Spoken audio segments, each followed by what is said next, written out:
Hi folks, and welcome to another tutorial for SLR Photography UK.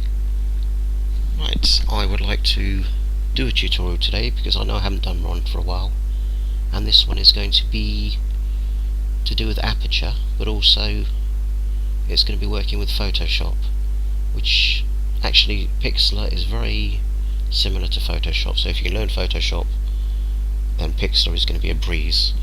Right, so first thing I'm going to do is I'm going to show you how to force a certain program to open with your photos.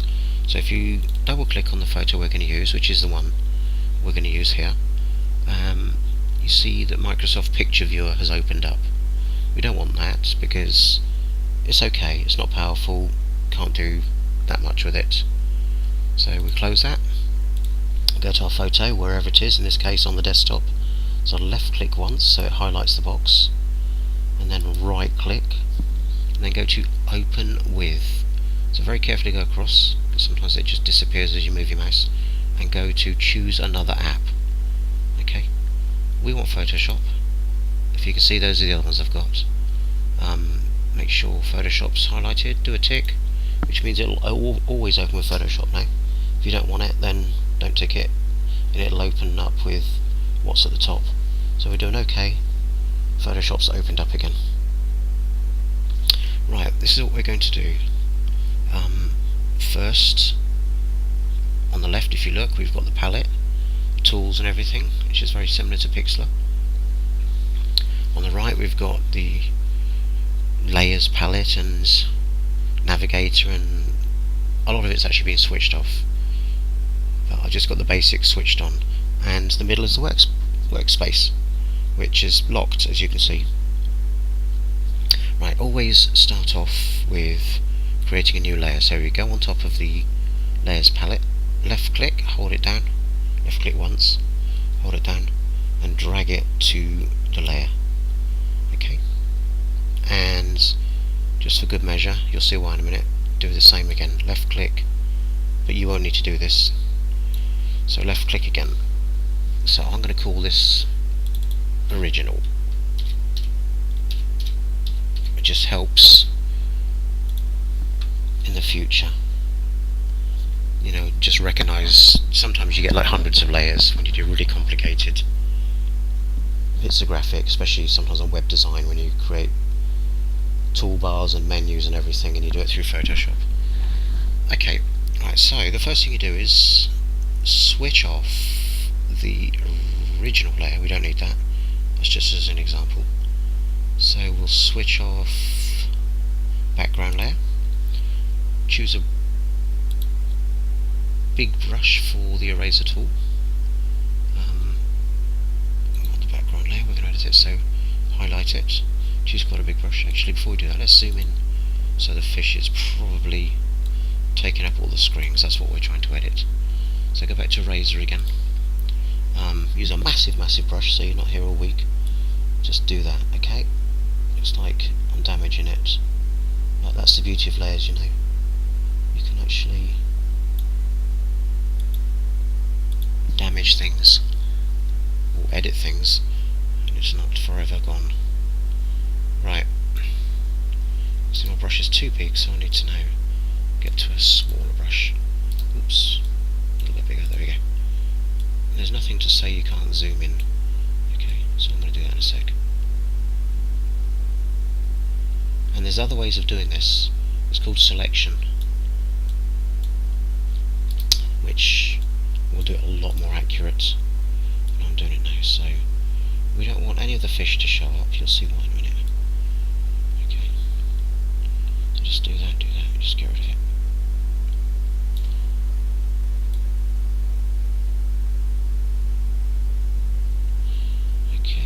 So nearly done. That's the beauty of Photoshop. You can do so much,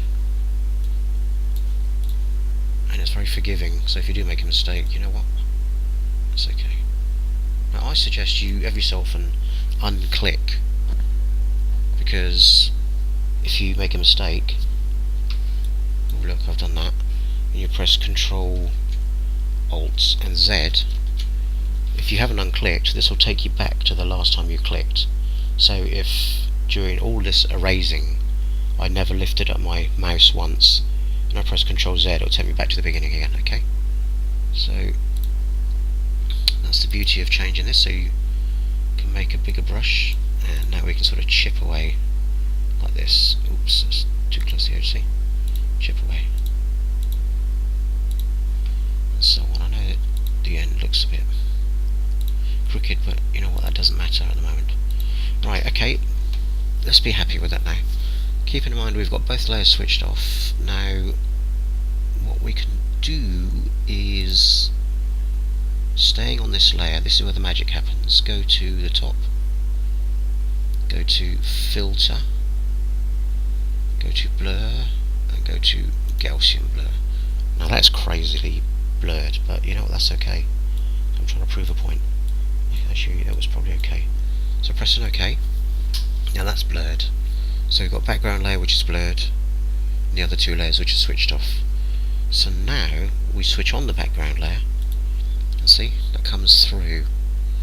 I know the head of the fish looks a bit blurry, but that's okay, because you know what, if you're not happy, you can re-edit it by choosing perhaps a smaller brush.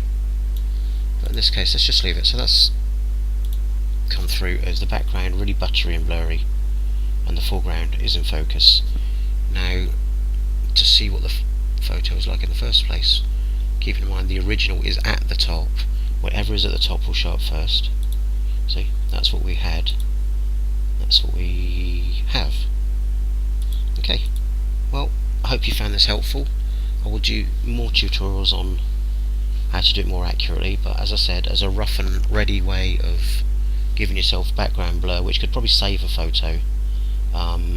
Literally, how long would this take? I don't know, 6 minutes, 7 minutes, you could do this. And if you take your time and cut out or select whatever object you're doing, it could be unrecognisable, as in nobody would know that's what you've done. Okay, so that's a little Photoshop cheat, and I will go through some other ways of selecting a lot quicker, because you can use the magic wands tool as well, but that generally works when you've got clear defined edges.